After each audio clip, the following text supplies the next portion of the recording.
Buenos días, soy el doctor Diego Rivas. Los saludamos desde la Universidad Autónoma de Baja California, al norte de México. Antes que nada, me gustaría agradecer a mi colega y queridísimo amigo, el doctor Raúl Rodríguez, quien ha tenido a bien el extendernos una invitación para poder presentar una especie de testimonio respecto a la investigación que tanto su servidor como unos colegas estamos realizando aquí en la universidad y en el estado. Eh, Quiero que sepan que para nosotros es un honor poder estar presentes, aunque sea a través de esta modalidad virtual, en el Congreso de Investigación y Creación en Violencias de Género. El proyecto que les presentaremos a continuación es un proyecto multidisciplinario que lleva por título La violencia de género en espacios laborales vulnerables del ámbito rural y urbano, un estudio multidisciplinario. En realidad somos un equipo de investigadores de las más distintas áreas y campos de estudio. Hay economistas, hay gente que trabaja en administración, sociólogos, gente de derecho, gente de filosofía, gente de creación, de artes, que nos hemos estado reuniendo con la finalidad de recabar datos, de poder crear un registro respecto a la situación de violencia de género, primero en esta primera fase en el ámbito rural, tratando de recopilar la mayor cantidad de datos posibles para generar una visión lo más objetiva posible, y a partir de esos datos hemos realizado distintas acciones, una serie de publicaciones en revistas científicas. Se está escribiendo un libro también con los distintos componentes, con los distintos elementos, y finalmente en la parte de la creación se ha diseñado una especie de cómic, una especie de historieta, un elemento gráfico que tiene tanto una presentación física como una presentación digital, con la finalidad de reconstruir pues la historia, las historias, de hilvanar las historias de violencia que han sufrido las mujeres en este ámbito rural, y en cierto modo tratar de crear tanto conciencia de este tipo de violencia como también ofrecer posibles soluciones para las mujeres que están siendo víctimas de estos actos violentos. Entonces, ahorita en este momento no les podemos presentar el producto final en lo que se refiere a creación, porque estamos en esta etapa de registro ante derechos de autor. Lo que les puedo comentar es de que se trata de un cómic bastante amigable, bastante cercano, que se entrega físicamente a las jornaleras mediante campañas en sus puestos de trabajo. Uno de los aspectos en los que todavía nos hace falta trabajar un poco es que al tratarse de comunidades indígenas y al tratarse también de una primera edición, tenemos que ver en posteriores ediciones la posibilidad de crear versiones de esta historieta que estén escritas en lenguas indígenas. Nuestra finalidad es que las mujeres sepan detectar esta violencia de género, eh, que sepan cómo pueden combatirla, ya sea acudiendo a organizaciones de la sociedad civil, a instancias gubernamentales, eh, darles, poder ofrecerles la posibilidad de que ellas utilicen las herramientas y los instrumentos que están a su alcance para poder hacer frente a este tipo de violencia. Bueno, sin más, le voy a dar el espacio a los compañeros que han realizado parte del trabajo de campo.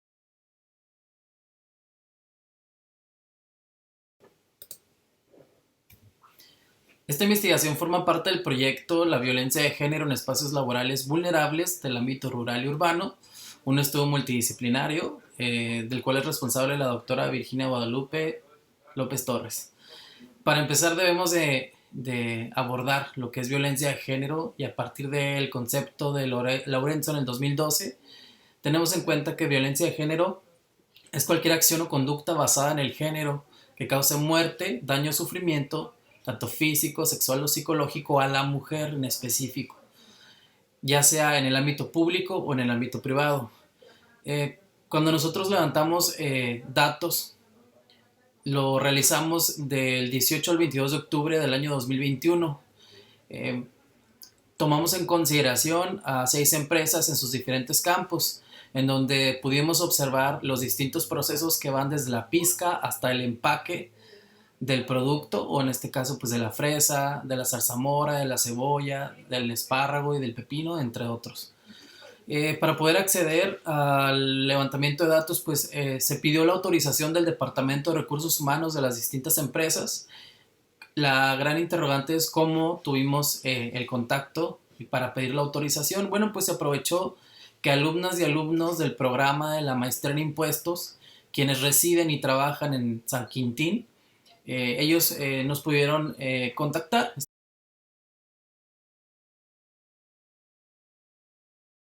San Quintín es una región ubicada al norte del país, en el estado de Baja California. Es una zona preponderantemente agrícola, con una extensión territorial de más de 40.000 kilómetros cuadrados y una población que supera a los 100.000 habitantes. Esta región tiene la característica de que tiene una alta migración proveniente del sur del país, derivado de esta parte de la agricultura, es que a partir de los años 80 comienza una migración desde estados que son tradicionalmente más pobres, como Oaxaca, como Guerrero, hacia Baja California, que está cercana a la frontera con Estados Unidos y es considerada como un estado más rico. San Quintín es el segundo productor más grande de fresa a nivel nacional y el tercero de tomate, pero además de esos dos productos genera cultivos de frambuesa, zarzamora, cebolla, espárragos, productos que tradicionalmente son para exportación.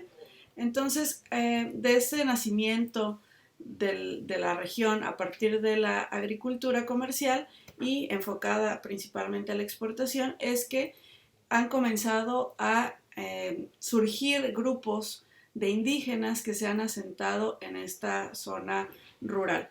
San Quintín es una zona con carencias en infraestructura, no tiene pavimentación, hay problemas de agua, es una zona que a pesar de que hay grandes cultivos, que hay empresas grandes que se dedican a exportar, tiene grandes carencias.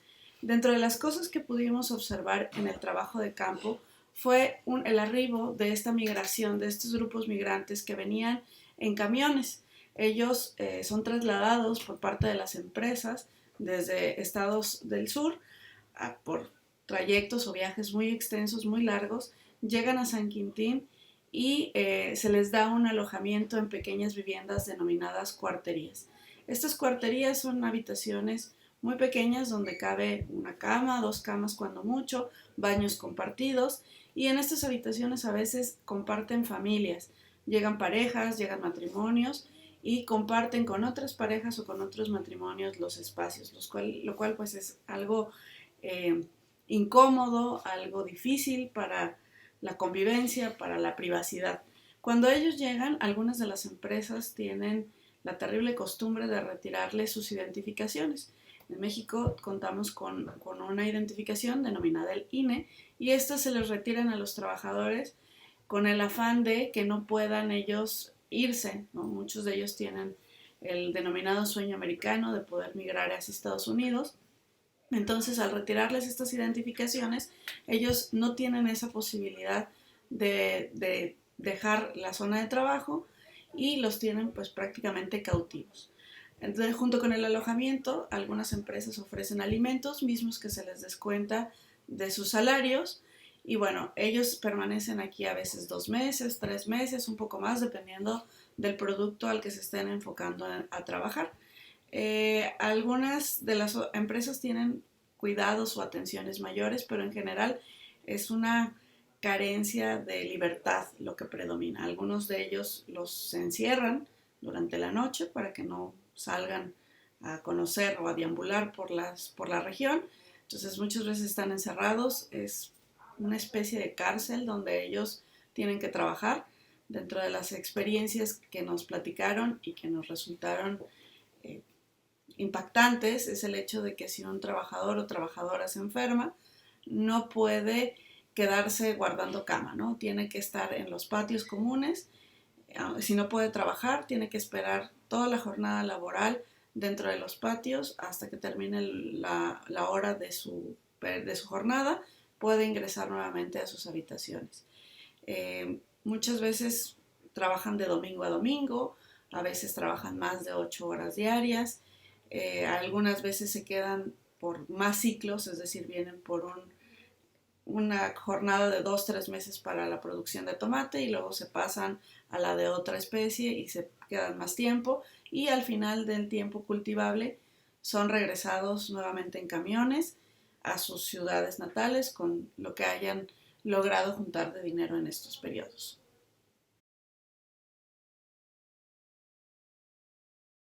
Una de las particularidades que identificamos a la hora del levantamiento de datos y que podemos caracterizar como una problemática latente, pues es la siguiente. Cuando nos encontrábamos aplicando encuestas durante la tarde, era un horario en el cual estaban pues cenando, ¿no? Se les da cena a las trabajadoras, a los trabajadores jornaleros y durante ese horario, una vez que finalizaban la cena, acudían con nosotros las mujeres jornaleras para que nos contestaran pues una encuesta. A medida que fuimos avanzando, notábamos un ambiente un tanto hostil a la hora de programar, ¿no?, los turnos cuando acudían con nosotros. ¿Por qué? Porque todo este proceso de organización lo llevaba a cabo la trabajadora social.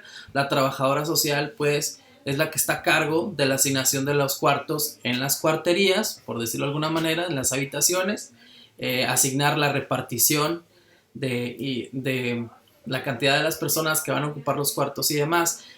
La queja que nosotros identificamos era que las mujeres recibían un maltrato por parte de la trabajadora social y la trabajadora social asignaba o les pedía a ciertas mujeres en específico que acudieran con nosotros a responder nuestra encuesta. Otra de las situaciones que nosotros pudimos identificar fue que la trabajadora social se acercó con algunos asistentes, con algunos encuestadores y les pidió que algunas preguntas de nuestro cuestionario pues no fueran realizadas, ¿no? Porque pudieran mostrar algunas situaciones que pudieran afectar a la empresa, la imagen de la empresa en específico. Pasando una hora 30 aproximadamente, la trabajadora social se acercó directamente conmigo y pidió que suspendiéramos el levantamiento de datos, dado que ya era tarde, cuando nosotros ya habíamos establecido con el Departamento de Recursos Humanos un horario en específico. Molesta nos pidió que por favor nos retiráramos y que reagendáramos el levantamiento de datos al día siguiente a las 6 de la mañana. Cabe mencionar que al día siguiente a las 5:30 de la mañana realicé un par de llamadas al número de contacto que ella me facilitó y no pudimos retomar el levantamiento de datos porque no hubo respuesta por parte de ella. Entonces esta es una de las problemáticas en las cuales pues identificamos y nos enfrentamos en el proceso de levantamiento de datos. Recabamos alrededor de poco más de 300 encuestas en en las 6 diferentes empresas, en los campos y también en la planta de empaque correspondiente.